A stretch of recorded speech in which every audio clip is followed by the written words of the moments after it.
Hey, Commander, next time we touch down, let's try not to park the ship in a colony of mutant zombies. Just thinking out loud here. I have to go. All right, see ya.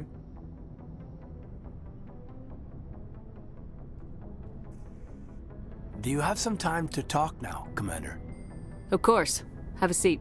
We've played it pretty close to the book so far, but we're a long way from backup. We've got some tough calls to make. I'm just saying, try to leave yourself a way out. I've seen what cutting corners can do, and I'd hate to have that happen to you, Shepard. Commander. This a personal observation, Caden? I don't want to step on anyone else's toes, especially if you're if I have misread your interests. All right, 𝐿𝐿. Off the record, permission to speak candidly, cross my heart and hope to die. What are you talking about? Dr. T'Soni, ma'am. There's a lower deck rumor that she's, interested in you, as more than a source of Prothean data. She's a very interesting lady. Not to my, tastes, but, I never claimed to be big on alien culture. You seem awfully worried about my personal affairs. It's just that we don't have much downtime these days. I like being around you, but I don't want to take up your personal time. Look, there's nothing between Liara and me. What's the real issue here, Caden? You're right. Sorry, it wasn't, Liara's not my main concern. I'm not questioning any decision you've made, Shepard. Let me be clear about that. It's just my experience that once someone lets something slide, it tends to pick up speed. Do you get my meaning? 𝐿𝐿, if you have one failure, it's an inability to speak directly. Sorry. I'm not looking to dump any baggage, Shepard. You know the records about the biotic training out on Jump Zero? They're all classified, because the Alliance made mistakes. After first contact, 𝐾𝐃 was set up to track Element Zero exposures and develop implants for humans. Once we had an embassy on the Citadel, 𝐾𝐃 could bring in experts instead of taking it slow. Is there some reason we couldn't learn it on our own? They didn't know where to start. Hell, it took a couple of years to even link biotics and EZO. Forget trying to get the kids to move stuff. They had trouble just helping them not break their own limbs. And their choice of teachers didn't help much. The only experts would have to be aliens. Dead on. Turians, actually. That's why 𝐾𝐃 kept it a secret. They were afraid of what people back home would think, asking the Turians for help when we just fought a war with them. The Asari would have been more acceptable than the Turians. Yes, but the company didn't go through the Citadel. It would have made Earth look weak, so they discreetly hired some Turian mercenaries. I'm sure 𝐾𝐃 did what they thought was best. It wasn't best for us. They brought in an ex-military Turian named Commander Vernus. To introduce himself, he liked to say, "I was at the helm of the dreadnought that killed your father." Well, I told him my dad wasn't in the war. He'd retired to Vancouver. My family had an inland home that matured to new beachfront. Vernus had it in for me after that. He cut corners, pushed hard. I mean, you either came out a Superman or a wreck. A lot of kids snapped. A few died. The point of all of this, I guess, is that when you cut corners, it's not always obvious who pays for it. Am I supposed to talk you down now or something? Because I'm not so good at therapy. I'm 32, Shepard. You don't serve as long as I have without coming to terms with yourself. You also learn that if someone is special to you, you help them. Try to keep them from making mistakes. I'm a big girl, 𝐿𝐿. I don't need your help. I didn't say you needed it. I said I'm offering it. I've been getting some signals, not distress signals, but pretty strong. If I'm out of line, just say the word.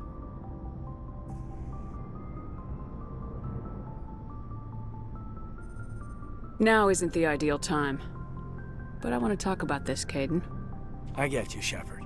I don't make a habit of complicating the chain of command. Just think about what I said. What's your opinion on the last mission? I'm glad there aren't many aliens like the Thorian. I don't think my stomach could take it. Hell of a deal you worked out with Jong, though. If I ever get a speeding ticket, I want you to be my advocate. We'll talk later, Caden. I'd like that.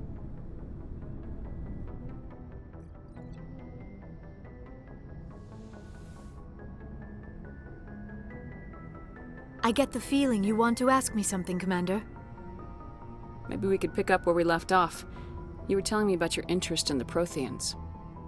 Actually, I think I was talking about my interest in you, and making a fool of myself in the process. As I said, I am not used to dealing with people, especially humans. I did not really know much about your species when we first met, Shepard. I found it hard to take humanity seriously. Your kind always seemed so rushed and high-strung. We don't have the luxury of time, and Asari can live for 1,000 years. We're lucky if we hit 150. That is true. At first I thought that was a weakness of your species. After spending time with you and your crew, however, I think it may actually be an advantage. You humans are creatures of action. You pursue your goals with an almost indomitable determination. It is an admirable trait, but also an intimidating one. You can't argue with results. No, but there are consequences. Unfortunately, the rest of the galaxy sees humanity as a bully. You run over anyone who gets in your way. It is up to people like you to change their minds, Shepard. Why me? There is a reason the Council chose you to become a Spectre. They saw something special in you. The best of what humanity has to offer. I looked into your history. I know what you did during the Blitz. It was a remarkable display of courage and heroism. Why are you so interested in me? I wanted to know more about you. To understand what made you into the woman you are. There is something compelling about you, Shepard. Are you sure you're interested in me? Or is it my visions of the Protheans? I admit, your connection to the Protheans had something to do with my initial interest, but it has grown beyond that. You intrigue me, Shepard, but I was not sure if it was appropriate to act on my feelings. I thought there might already be a relationship between you and Lieutenant 𝐸𝐿𝐴𝐻𝐿. You want a relationship with me? Even though we're both women? We Asari are monogendered, Commander. Male and female do not have any real meaning for us. We do, however, have maternal instincts, so perhaps we would fill what you consider a female role. I'm sorry if this is awkward for you, Shepard. I am only trying to be honest. I feel as if we share some type of connection. But none of this matters if you are already involved in a serious relationship with Lieutenant 𝐸𝐿𝐴𝐻𝐿. The Lieutenant and I are just friends. Nothing more. My mistake, then. I am not as adept at understanding human relationships as I thought. But what about us, Shepard? Is there a mutual attraction, or was I wrong about that too? Sorry, Liara. I'm not interested in you. Not in that way. I see. I apologize if I have made you uncomfortable, Commander. It will not happen again. Please, let us just talk about something else. I should go. Goodbye, Commander. Commander? What's your opinion of the last mission? Gotta admire those colonials. That's about the worst place for a colony I've ever seen. Given the option, I'd get the hell out of Dodge. Do you have a few minutes to talk? One-on-one? Sure. I was just watching some mail from home. Oh, before I go, we saw Kaidan in a news vid about the Normandy. He's cute. Later, sis. Let's pretend this never happened. Your sister, I assume. Until I get home and kill her. That's Sarah, the youngest. What's up? You didn't come by to eavesdrop on family mail. Your family seems to be important to you. Yeah, we've always been close. Me and my sisters especially. With Dad on duty so much, I had to help Mom raise them. Did your father serve with the fleet? Yeah, took any crap posting he could get that offered space time. You know what? He worked his ass off trying to get recognized, but he never made it above serviceman 3rd class. He was real proud when I made chief. First thing he did was salute. What about your mother?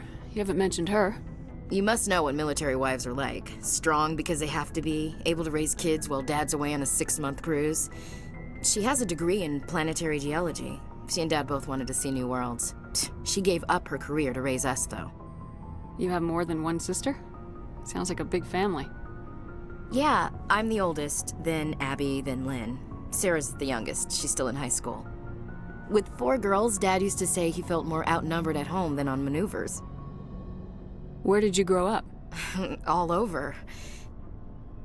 We transferred a half a dozen times before I finished grade school. You go where personnel command sends you, right? I guess that's why I'm so tight with my sisters. We'd have to leave all our friends every 2 or 3 years. You're lucky to have a close family. Oh, sorry, I forgot about your family situation. I'll be sure to mention your tact in your next performance review. Boom goes my promotion. Things were tense between Sarah and me for a while. Then we bonded. Sounds like a story. Feel like sharing? Sarah got herself a boyfriend who wanted to go faster than she did, Mike. I didn't think he was a bad kid, just pushy. Lynn would send me these worried vid mails, and I'd tell her to relax. Where were you when this was going on? I was on active duty. Sarah's graduating high school this year. This was only a couple of years back. They were on Amaterasu. At the time, I was assigned to Chernobog. Same cluster, but a dozen LY away. Close enough to talk regularly, too far to make it back in an emergency. I couldn't afford a fast packet flight. You ask me, boys need a cold shower that lasts from age 12 to 25. They have their uses, ma'am. Not all of them keep their brains in their pants. Mike thought they'd go for a romantic walk in the woods, because he figured it was past time they did the deed. She levered Mike face first into a tree and left. Didn't have a scratch on her. Good thing Mom and Dad had us all learn some kind of self-defense. I took emergency leave and walked Sarah to school for a few days. Why didn't you tell the police? She said it wouldn't solve the real problem, and she and Mike would both become household names. It was a small colony. I said it was her call to make, that we should let her do it her way. Mom was pretty pissed about that. You said all of your sisters learned self-defense? Lynn did pistol practice, but didn't like it. She's kind of nervous. Sarah took Aikido. Abby decided to learn the sword. She always was a little weird. Likes big skirts and tops you have to tie her into. They do great things to her figure, though. So, what did you learn? One of Dad's friends taught me Marine hand to hand. Did anything happen while you were home? My last day out, Mike was waiting for us. Sarah had told her friends, so everyone at school knew what he did. He wasn't happy. I wanted to snap him in half, but Sarah gave me this look, this let me handle it, I need to do this alone look. She kept her cool, God bless her, as he screamed in her face. She just let him vent. Then he tried to punch her. I swear, she just flowed around him. Next thing I knew, he's face down on the sidewalk, and there's blood everywhere. That's unbelievable. Sarah must be as good as you. Better. I'm more or less a straight-up puncher. When he swung, she wasn't there anymore, and he fell. She helped him stop the bleeding and had me call an ambulance. She told the paramedics he fell. Before they took him to the hospital, Mike touched Sarah's arm. I thought he was gonna end up on the ground again. But he hung his head, whispered, "I'm sorry," and started crying. And she hugged him. The Williams women are a decisive bunch, Commander. We do things when we're ready. Not before, not after. Your sister's something else. But you didn't mention your father at all. Was he on deployment? Dad always wanted to serve in space, but he wanted us to have real ground under our feet. He'd say, space is beautiful, but you can't raise a family there. I cannot rest from travel. I will drink life to the lees. All times I have enjoyed greatly, have suffered greatly, both with those that loved me and alone. For always roaming with a hungry heart, much have I seen and known, cities of men and manners, climates, councils, governments. I didn't know you liked classical literature. Ulysses was my dad's favorite poem. Every time he shipped out, he recorded me reading it. He had a dozen versions when he retired. Does he still like it? I sure hope so. I read it to his grave every time I go home. Dad passed on a few years back. He's probably still watching, though. You mean from wherever we go after death? Dead on, Skipper. He's with God now. That's not a problem with you, is it? That I believe in God? Everyone has the right to believe what they want. Says so in the Alliance Charter, only with fancier words. I'm glad you're open-minded about it. I've met a few people who are really weirded out by my faith. Because I work in space, I can't believe in a higher power? Jeez. Hello, have you people looked out the window? How can you look at this galaxy and not believe in something? I should get back to my duties. Didn't mean to take up so much of your time. Dismissed, Chief. Ma'am. Never a dull moment with you, Shepard. You ever go on any missions like ours before? Saving the galaxy from certain destruction? No. But I've had my share of adventures. Do you remember any that stick out? A few. I remember one time I was hired by a Volus diplomat. What an ass. I guess even politicians have need of mercs from time to time, huh? Time to time. If it wasn't for politicians, I'd be out of work. They're always looking for ways to get ahead. This one was no different. He wanted me to erase his past. Get rid of an old friend who knew too much. Huh. His old friend turned out to be an Asari commando. I can see why that might give you pause. What? No. Alina and I were old friends. Sort of.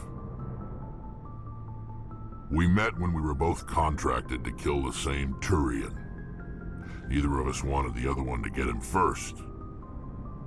We spent more time fighting each other than tracking that Turian. Which one of you made it first? It was a tie.